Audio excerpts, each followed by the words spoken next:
തിരുവനന്തപുരം കുറ്റിച്ചലിൽ മകൻ അച്ഛനെ മർദ്ദിച്ച് കൊലപ്പെടുത്തി.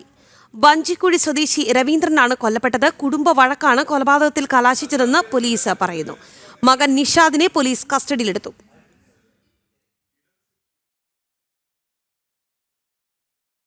സംഭവം നടന്നത് കുടുംബ വഴക്കിനെ തുടർന്ന് 65-കാരനായ പിതാവിനെ മകൻ മർദ്ദിക്കുകയായിരുന്നു. മർദ്ദനമേറ്റ രവീന്ദ്രനെ ബന്ധുക്കൾ ആശുപത്രിയിലെത്തിച്ചെങ്കിലും ജീവൻ രക്ഷിക്കാനായില്ല. സ്വകാര്യ ആയുർവേദ ആശുപത്രിയിലെ ജീവനക്കാരനാണ് പ്രതി നിഷാദ്. രാത്രി മദ്യപിച്ച് വീട്ടിലെത്തിയ ഇയാൾ ഭാര്യയും അമ്മയുമായി വാക്കുതർക്കത്തിൽ ഏർപ്പെടുകയായിരുന്നു. വഴക്കു പരിഹരിക്കാനെത്തിയ രവീന്ദ്രന്റെ നെഞ്ചിൽ ചവിട്ടുകയും ക്രൂരമായി മർദ്ദിക്കുകയും ചെയ്തു. വീട്ടുകാർ അറിയിച്ചതിനെ തുടർന്ന് സ്ഥലത്തെത്തിയ നെയ്യാർ ഡാം പോലീസ് പ്രതിയെ കസ്റ്റഡിയിലെടുക്കുകയായിരുന്നു. പോലീസ് എത്തുന്ന സമയം വരെയും നിഷാദ് രവീന്ദ്രനെ മർദ്ദിച്ചുവെന്നാണ് ബന്ധുക്കൾ പറയുന്നത്. പ്രതിക്കെതിരെ കൊലക്കുറ്റം ചുമത്തി നെയ്യാർ ഡാം പോലീസ് കേസെടുത്തു.